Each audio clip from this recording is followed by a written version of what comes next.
Nou, mense, Jaap hier. Ek wil net hierdie vers met julle deel. Numeri 23 vers 23. No curse can touch Jacob. No magic has any power against Israel. For now it will be said of Jacob, what wonders Yahweh has done for Israel. Ek glo daar is 'n spesiale beskerming vir Israel, maar ek glo ook dat die wat Israel is moet besef wie hulle is, om in hierdie promises van Yahweh te staan. En hulle moet ook Yahweh se gebooie gehoorsaam, om sy beskerming te kan geniet.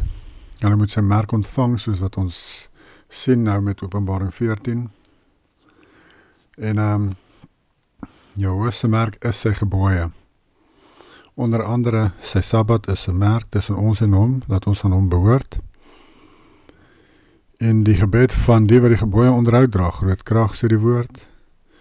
Die gebed van die wettelose word nie verhoor nie. Yahweh druk sy ore toe vir hulle.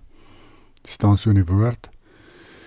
So, jy wat Israel is, jy wat nasie in Suid-Afrika, julle moet glo dat julle is Israel en op Yahweh se woord staan, op sy gebooie onderhou deur geloof in Yahushua.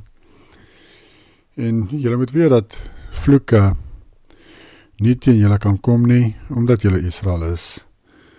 En ook die tyd en magic. Want mens weet, dat is nogal volop in Suid-Afrika, die woede en goeters. In die tyd waarin ons leef ook, Yahushua regeer. Hy het begin regeer na sy opstanding. Hy het die regeringskap weggevat van Lucifer af en hy regeer nou, Yahushua self regeer. En alles wat Lucifer doen, moet hy eers toestemming vra. Hy moet eers toestemming kry by Yahushua. Hy regeer nie meer nie.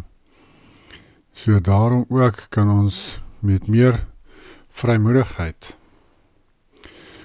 doen wat ons doen vir Yahweh en op hom vertrou en weet dat hy is in beheer. Ultimately is hy in beheer en ons hoef niks te vrees nie. Ons is meer as oorwinnaars deur Yahweh wat ons die krag gee.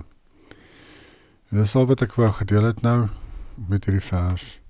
Geniet julle dag. Totsiens.